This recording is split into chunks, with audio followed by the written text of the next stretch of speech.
আসসালামু আলাইকুম রহমতুল্লাহি বারাকাতুহু। তো আজকে দেখবো আমরা আজকের ভিডিওতে যে বিপদের সময় কি পড়তে হবে। আল্লাহ বললেন যে বিপদে যখন কোনো মানুষ বিপদে পড়ে তখন যদি সে এই দোয়াটা পড়ে বা এই কথাগুলো বলে তাহলে তাদেরকে সুসংবাদ দিয়ে দাও। সুসংবাদ দিয়ে দাও মানে জান্নাতের সুসংবাদ দিয়ে দাও। তো কোন দোয়াটা বিপদের সময় পড়লে আমাদেরকে পড়তে হবে, কোন কথাগুলো আমাদেরকে বিপদের সময় বলতে হবে, বিপদে পড়লে বিপদ আসলে আমাদেরকে কি করতে হবে, কি করা উচিত এবং কি করলে আল্লাহ বলেছে তাদেরকে সুসংবাদ দেবো, সেটা আজকে আমরা দেখবো। তো আলহামদুলিল্লাহ আমরা আগের ভিডিওতে 149 আয়াত পর্যন্ত কভার করেছিলাম। তো ইনশাল্লাহ আজকে আল্লাহর নাম নিয়ে 150 থেকে স্টার্ট করছি।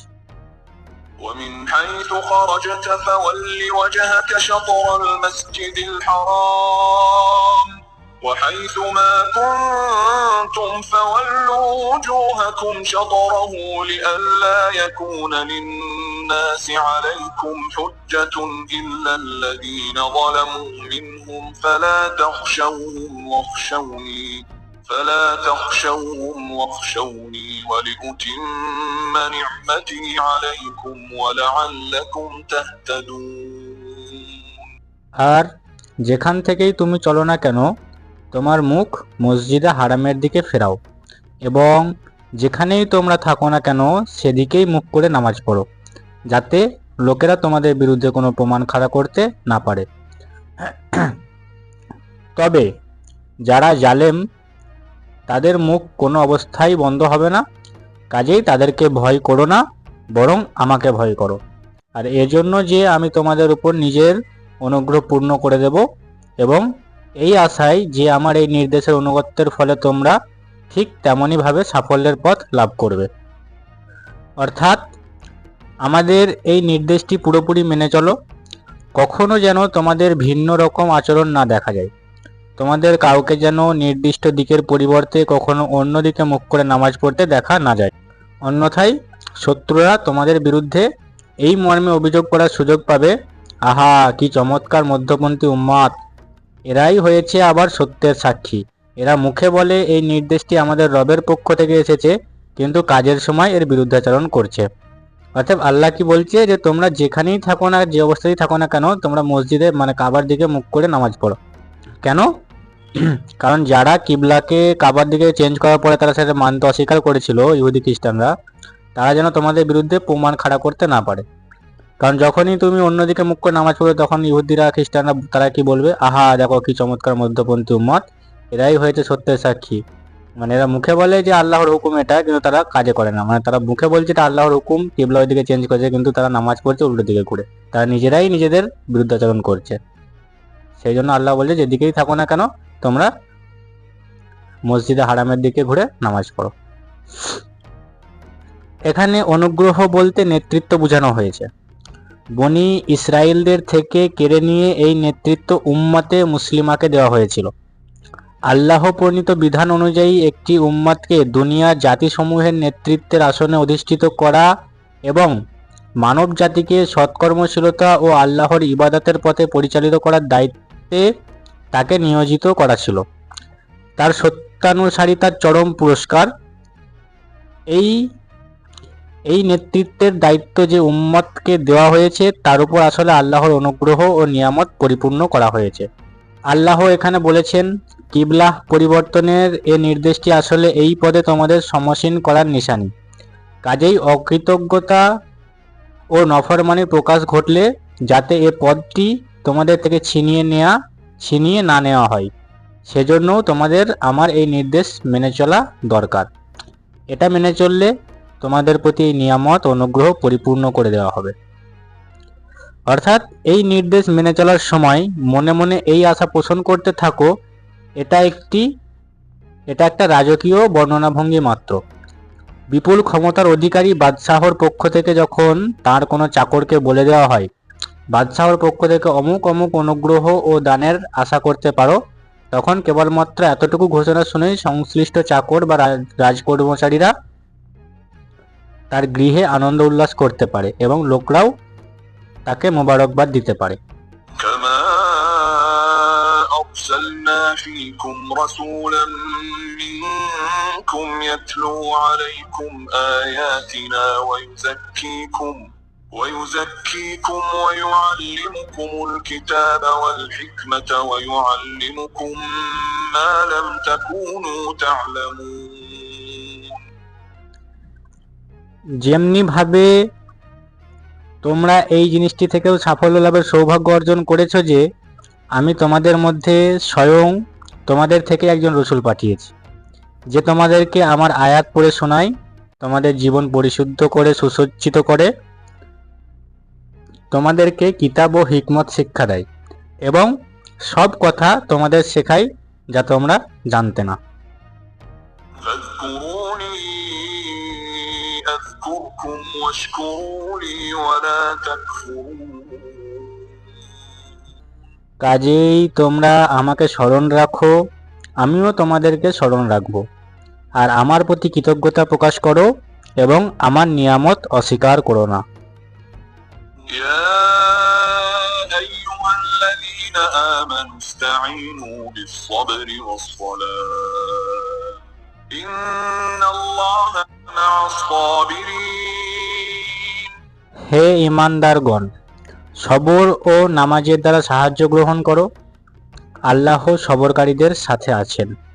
অর্থাৎ নেতৃত্ব পদে আসীন করার পর এবার এই উম্মতকে প্রয়োজনীয় নির্দেশ ও বিধান দেওয়া হচ্ছে, কিন্তু সবার আগে যে কথাটির প্রতি এখানে দৃষ্টি আকর্ষণ করা হচ্ছে সেটা হচ্ছে এই যে তোমাদের জন্য যে বিছানা পেতে দেওয়া হয়েছে সেটা কোনো ফুলের বিছানা নয়, এটি একটি বিরাট মহান ও বিপদ সংকুল কাজের বোঝা তোমাদের মাথায় চাপিয়ে দেওয়া হয়েছে।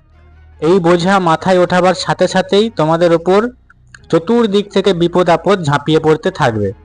কঠিন পরীক্ষার মধ্যে তোমাদের ঠেলে দেওয়া হবে, অগণিত ক্ষতির সম্মুখীন হতে হবে। সবর, দৃঢ়তা, অবিচলতা ও দ্বিধাহীন সংকল্পের মাধ্যমে সমস্ত বিপদ আপদের মোকাবিলা করে যখন তোমরা আল্লাহর পথে এগিয়ে যেতে থাকবে তখনই তোমাদের উপর বর্ষিত হবে তার অনুগ্রহ রাশি। অতএব আল্লাহ কি বলছে এখানে যে তোমাদের জন্য এটা কোনো ফুলের বিছানা বিছিয়ে দেওয়া হয় না, মানে তোমাদেরকে যে উম্মত মুহাম্মাদি বনি ইসরায়েলকে নেতৃত্বের পথে সরিয়ে তোমাদেরকে নেতৃত্বের আসনে বসানো হয়েছে, এর মানে এটা নয় যে তোমাদেরকে রাজকীয় হালে ছেড়ে দেওয়া হয়েছে, তোমাদেরকে ফুলের বিছানা বিছিয়ে দেওয়া হয়েছে। এটার মানে হলো যখনই তুমি আল্লাহর বিধান অনুযায়ী চলতে যাবে তার মানে হলো তুমি একটা বিপদের মানে বোঝা মাথায় ওঠাবার নিয়ত করে নিয়েছো। তো এই বোঝা মাথায় ওঠাবার সাথে সাথে কিন্তু তোমাদের উপরে চতুর্দিক থেকে বিপদ আপদ ঝাঁপিয়ে পড়তে থাকবে, কঠিন পরীক্ষার মধ্যে তোমাদের ঠেলে দেওয়া হবে, অগণিত ক্ষতির মানে প্রচুর পরিমাণে তোমাকে ক্ষতির সম্মুখীন হতে হবে।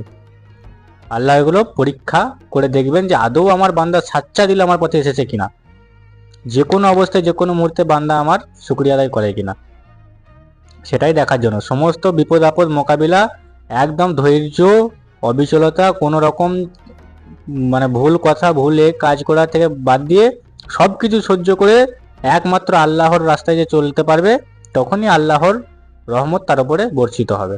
অর্থাৎ এই কঠিন দায়িত্বের বোঝা বহন করার জন্য তোমাদের দুটো অভ্যন্তরীণ শক্তির প্রয়োজন।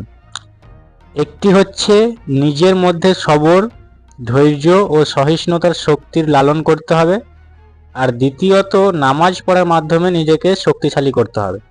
পরবর্তী পর্যায়ে আরও বিভিন্ন আলোচনায় সবরের ব্যাখ্যা পাওয়া যাবে, সেখানে বিভিন্ন গুরুত্বপূর্ণ নৈতিক গুণাবলীর সামগ্রিক রূপ হিসেবে সবরকে চিহ্নিত করা হয়েছে, আর আসলে এটিই হচ্ছে সমস্ত সাফল্যের চাবিকাঠি।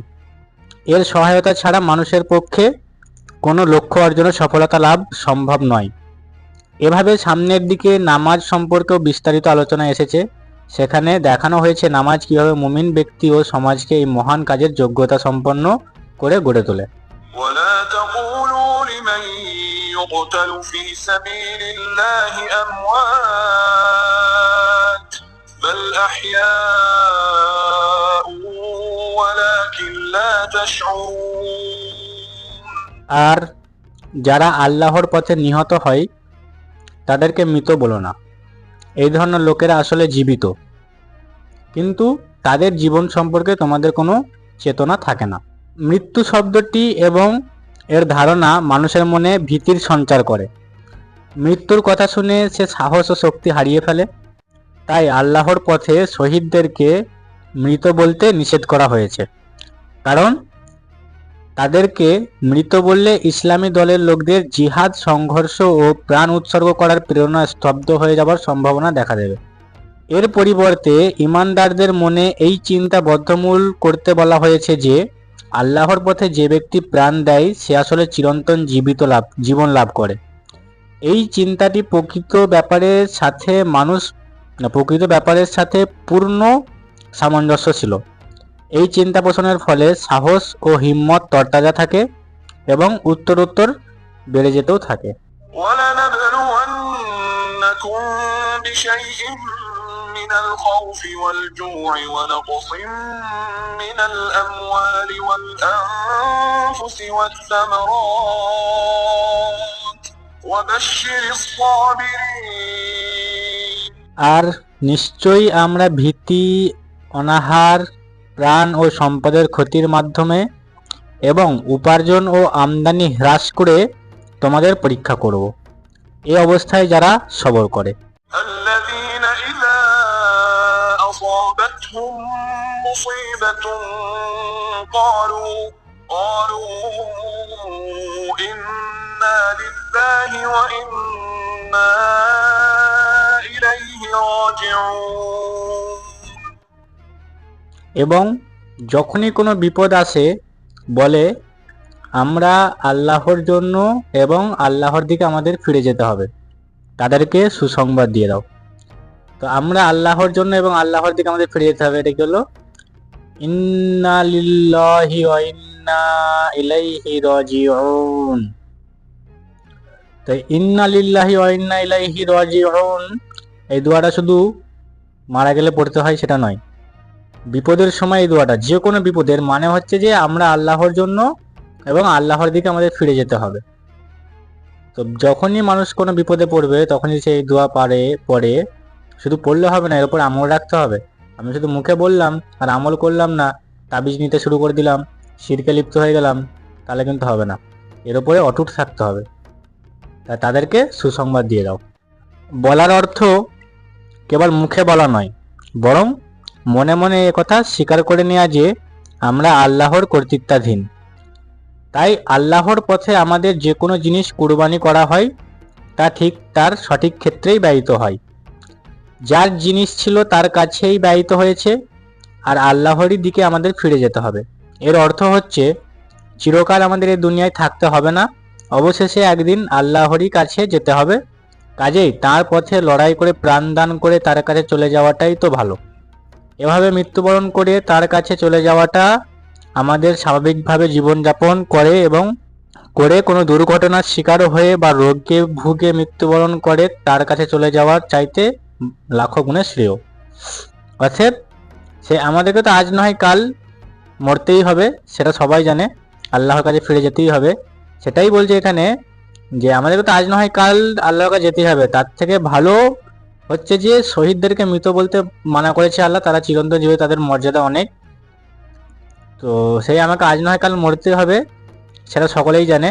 তো সেটাই বলছে যে আল্লাহর রাস্তায়, আল্লাহর পথে, আল্লাহর জন্য জিহাদ করে শহীদ হয়ে যাওয়াটা সব থেকে ভালো।